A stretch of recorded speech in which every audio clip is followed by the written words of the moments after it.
এতিম হয়ে বেঁচে থাকাটা যে কতটা কষ্টের সেটা জীবনের প্রতিটা মুহূর্তে উপলব্ধি করছি। ছোটবেলা থেকেই অভাবের সংসারে বড় হয়েছি।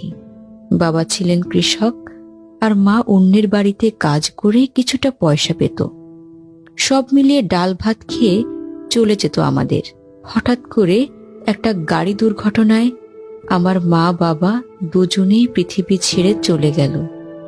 আর তারপর থেকে চারিদিকে হতাশা, দুঃখ, কষ্ট এসে আমাকে ঘিরে ফেলেছে। মা বাবা যখন সাথে ছিল তখন সারাদিনে একবেলা খেয়েও খারাপ লাগতো না। টাকার অভাব পূরণ করা যায়, কিন্তু মা বাবার অভাব তো কোনোভাবেই পূরণ করা সম্ভব নয়।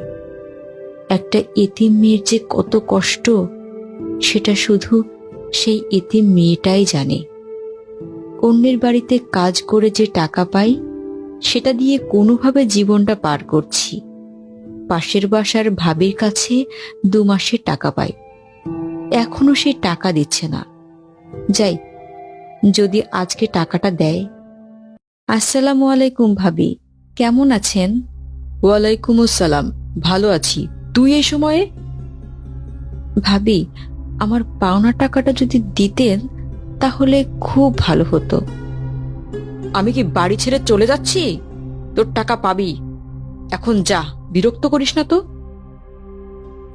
আমি সকালে কিছুই খাইনি।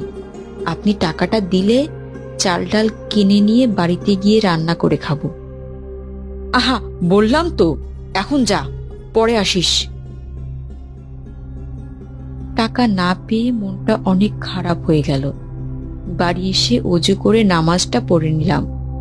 নামাজ পড়ার পর কাজের সন্ধানে বাইরে গেলাম। রাস্তা দিয়ে হাঁটছিলাম, এমন সময় গ্রামের একজন মুরব্বির সাথে দেখা হলো। আসসালামু আলাইকুম চাচা। ওয়ালাইকুম সালাম। কোথায় যাচ্ছিস? চাচা, আসলে আমি কোনো কাজ পাচ্ছি না, আর আমার কাছে কোনো টাকাও নেই, তাই কাজের সন্ধানে যাচ্ছি। যদি কোনো বাড়িতে কাজ পাই। সেটা না হয় বুঝলাম, কিন্তু তোর বাবা যে তোদের বাড়িটা বন্ধক রেখে আমার কাছ থেকে ধার নিয়েছিল, সেটা কি তোর মনে আছে? অনেকদিন তো হয়ে গেল। সেই টাকাটা তো আমাকে দিতে হবে। কবে দিবি বল? চাচা, আপনি তো জানেন আমি ইয়াতিম। আমার মা বাবা কেউ বেঁচে নেই। আমি কোনো রকমে খেয়ে না খেয়ে জীবন যাপন করছি। এসব গল্প কাহিনী আমাকে না বলে টাকাটা কবে দিতে পারবি সেটা ঠিক করে বল। আসলে মানে চাচা। শোন, তোকে 2 মাস সময় দিলাম। 2 মাসের মাঝে যদি আমার 20,000 টাকা পরিশোধ করতে না পারিস, তাহলে তোর বাড়ি আমি দখল করে নেব। কথাটা মনে থাকে যেন। এই কথাগুলো বলে চাচা চলে গেল।